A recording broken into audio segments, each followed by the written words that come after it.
ही mirror के सामने आता है और अपना हाथ आगे करता है। उसे एक चीज जरूर ये पता थी कि उसका लेवल हाई आएगा, पर कितना आएगा ये नहीं।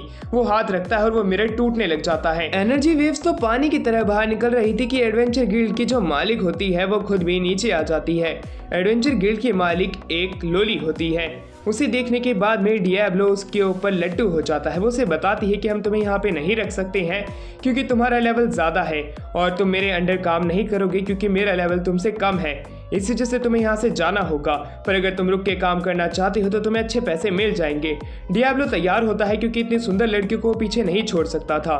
वो गिल्ड मास्टर जो होती हैं उसके साथ में ये बिजनेस डील करने के लिए तैयार हो जाती हैं क्योंकि उन्हें डियाब्लो जैसा ताकतवर एडवेंचरर उन्हें किसी और जगह पे बिल्कुल भी नहीं मिल सकता है। और डियाब्लो खुद उनके साथ डील कर लेता है।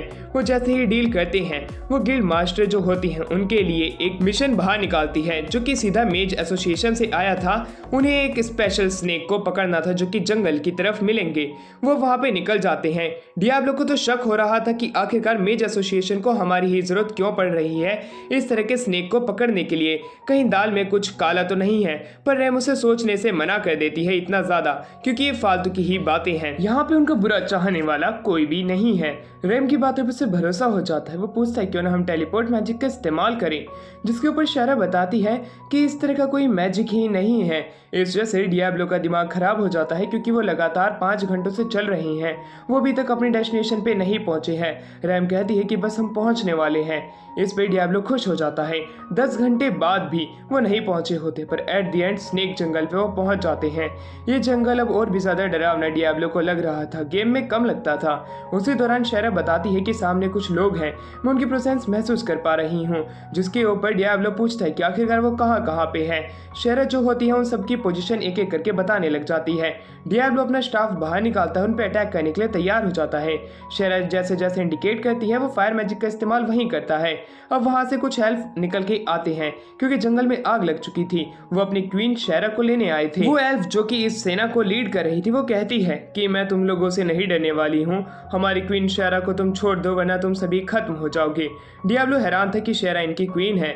दूसरी तरफ वो जब बात कर ही रहे थे शारा बीच में बोल पड़ती है कि मैं तुम लोगों के साथ वापस नहीं जाना चाहती हूँ और मैं अपने भाई से तो शादी बिल्कुल भी नहीं करूंगी, मैं अपने मन पसंदीदा लड़के से करूंगी।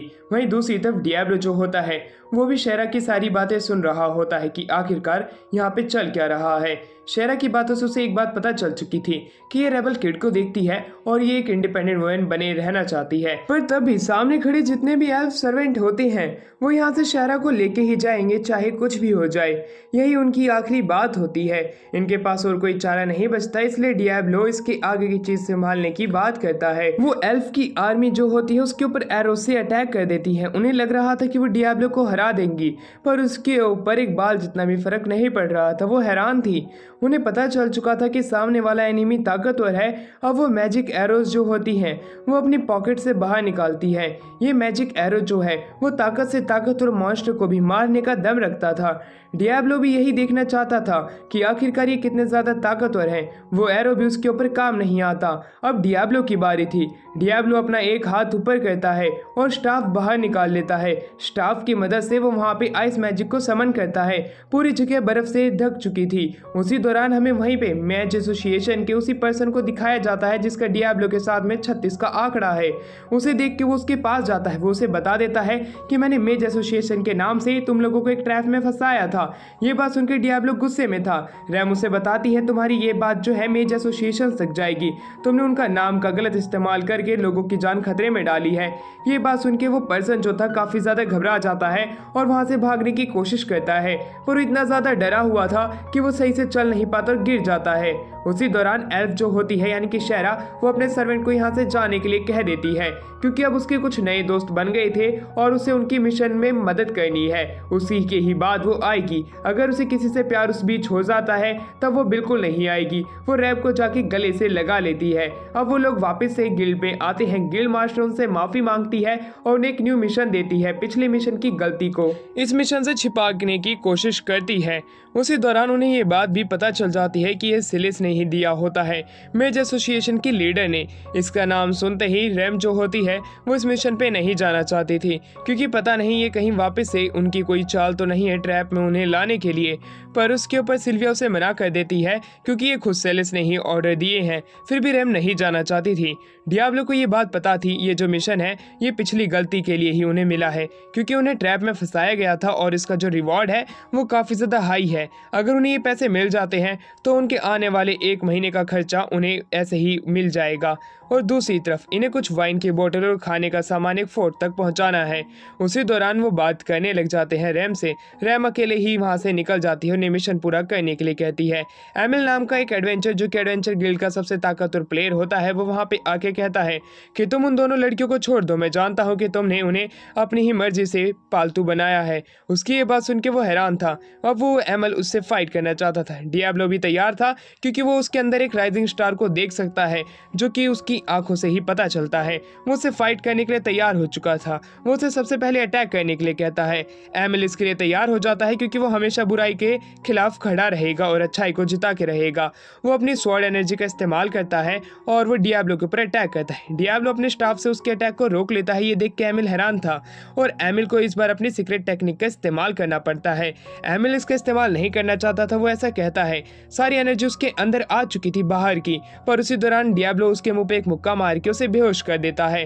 अब वापस से एमिल पृथ्वी पे लेट चुका था। एमिल की आंखें कुछ समय बाद खुलती है। वो खुद को ठीक करता है, गुस्से से खड़ा होकर कहता है, डियाब्लो मैं तुम्हें खत्म कर दूंगा, तुम सच में बुराई के देवता हो। जिसके ऊपर डियाब्लो कहता है, तुम ट्राई कर सकते हो। एमिल को बहुत ज्यादा गुस्सा आ चुका था। वो उस पर अटैक करने के लिए आगे बढ़ता है, पर उसी दौरान बीच में हमारी रैम और शेरा दोनों कूद पड़ती हैं। वो कहती है कि इसने ऐसा नहीं किया है, हम दोनों ने ही इसे समन किया था और उसके बाद हमारे ऊपर ही ये समनिंग रिचुअल लग गया। ये बात सुन के खुद एमिल भी हैरान होता है। एमिल कहता है कि मुझे पता नहीं था कि तुम एक अच्छे इंसान हो डियाब्लो, पर मैं तुम्हारी कभी भी मदद करने के लिए तैयार हो जाऊंगा जब भी तुम्हें मेरी जरूरत पड़ेगी, तुम चिंता मत करना। ये कहने के बाद में वो वहां से निकल जाता है। डियाब्लो हैरान था कि किस तरह का ये बंदा है। तो दूसरी तरफ हमें दिखाया जाता है कि कैसे हमारी शेरा और डियाब्लो जो होते हैं फोर्ट की तरफ बढ़ रहे होते हैं। फोर्ट जो होता है वो मॉन्स्टर और फॉलन की आर्मी से इस सिटी को बचाने का काम करता है। शेरा उसी समय यहाँ पे नहाने की बात करती है, पर डियाब्लो साफ साफ इनकार कर देता है, क्योंकि इस बार जो उन्हें मिशन मिला है इससे कुछ ज्यादा ही पैसे मिल रहे हैं और वो इस बीच कोई भी ऐसी नौटंकी नहीं करना चाहते हैं।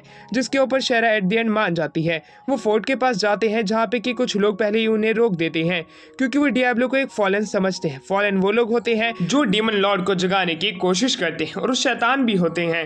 वो उसे शैतान ही समझ रहे होते हैं, क्योंकि उसके सर पे सींग थे। पर तभी उनके लीडर को पता चलता है ये तो वही है जो कि अभी एडवेंचर गिल्ड में आया है। ये अच्छा इंसान है और इसे टास्क मिला है पूरा करने के लिए। ये बात जान के वो खुश हो जाते हैं कि आखिरकार इन्हें भरोसा तो हुआ।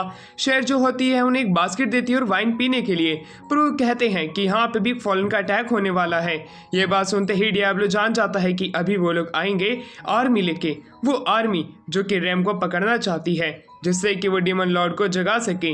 उसी दौरान वो देख पा रहे होते हैं कि वहाँ पे जितने भी लोग थे वो सारे के सारे डरे हुए थे। डियाब्लो शेर को बताता है यहाँ पे अब एक आर्मी आने वाली है, वो आर्मी जो कि तबाही मचाती है और डीमन लॉर्ड के लिए काम करती है, और वो रैम को पकड़ के यहाँ से ले जाएंगे।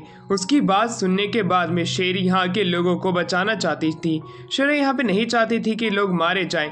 गार्ड उसे एक लेटर देता है और कहता है कि तुम मेरे घर तक पहुँचा देना। डियाब्लो उसकी ये बात सुन के काफ़ी ज़्यादा हैरान था।